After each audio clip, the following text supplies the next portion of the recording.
Welcome back to Decode Healthcare. I'm Harshal, your lead instructor. If you are enjoying this lesson, please like, share, and subscribe to this channel, and share it with friends for this free course on Decode Healthcare with Harshal. Today, we're diving into a brand new explainer all about the fascinating journey of a diagnosis.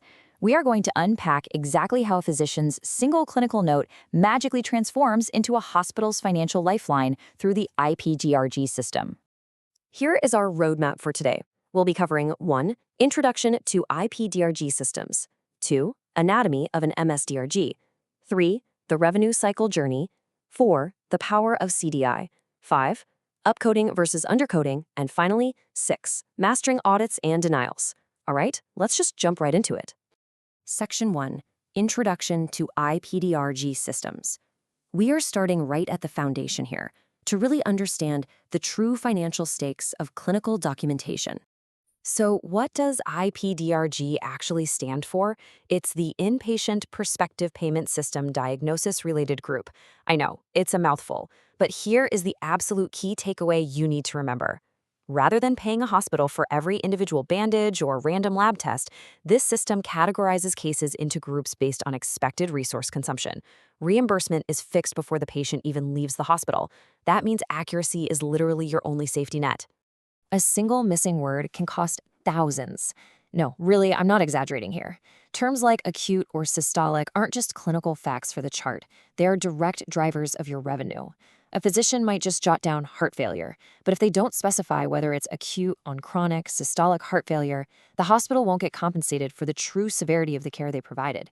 It's wild to think about, but one missing word can completely tank your reimbursement. Let's move on to Section 2, Anatomy of an MSDRG.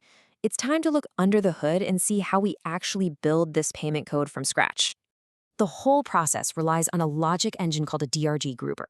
Think of it kind of like a sorting hat. It takes a bunch of specific inputs to calculate the severity and figure out your final payment bucket.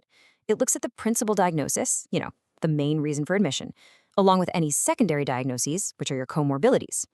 It also pulls in principal and secondary procedures, plus crucial patient demographics like age, sex, and discharge status.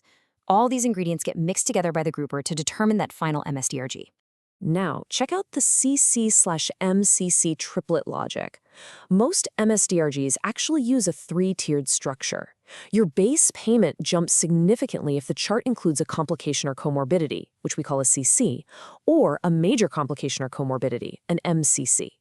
With CMS mapping over 14,000 codes to these categories, having just one single MCC documented, like noting severe sepsis instead of just a localized infection, pushes the entire case into the highest possible payment tier. It's a massive deal. Section 3. The revenue cycle journey. Let's step out of the software for a second and see how this data actually travels through the hospital system in the real world.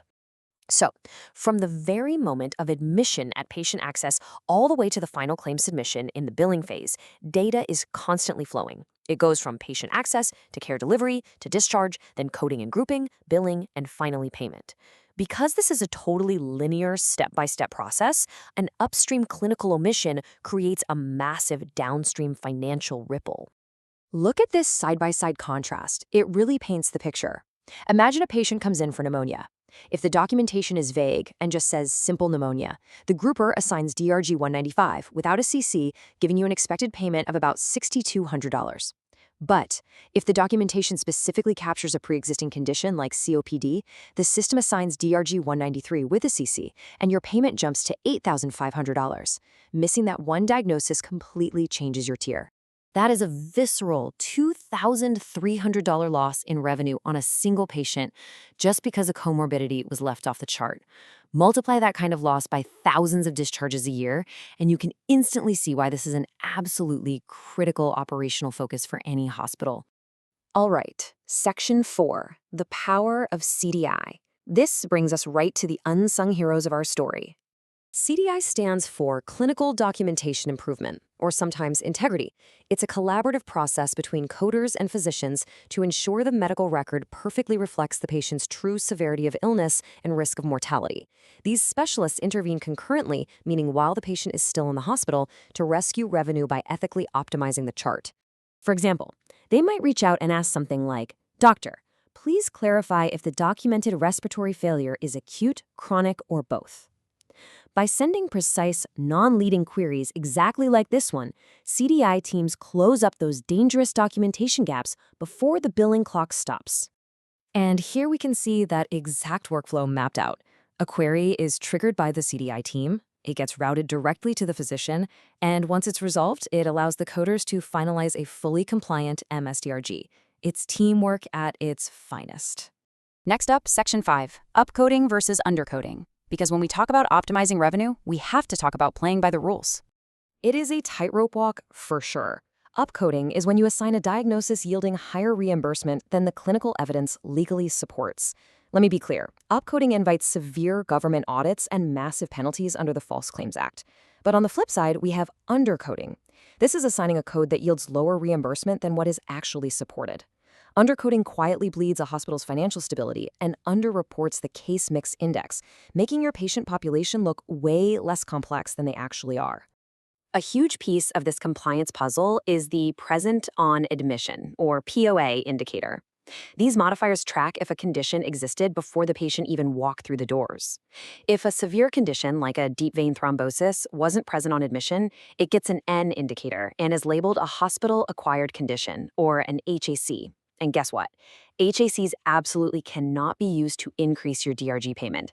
The system is designed to protect payers from funding preventable hospital errors. Finally, Section 6, Mastering Audits and Denials. Let's look at how to protect the revenue you've earned from being clawed back. You have to track your metrics. We're looking at accuracy percentage, which is the percentage of charts coded correctly on the first pass. Then your first pass clean claim rate, claims submitted with 0 errors. We also want to monitor days in AR, which is the average time from discharge to getting paid, and of course, your denial rate. Tracking these critical metrics ensures your coding and CDI teams are perfectly harmonized, which massively reduces your chances of payer disputes. So think about your own facility's workflow for a second. Is your clinical documentation truly reflecting the severity of your care and your revenue? Protecting your bottom line begins the very moment the physician picks up the pen. Excellent clinical care deserves accurate reimbursement. If you are enjoying this lesson, please like, share, and subscribe to this channel, and share it with friends for this free course on Decode Healthcare with Harshal. Thanks so much for joining me for this explainer. Keep decoding, and I will see you in the next one.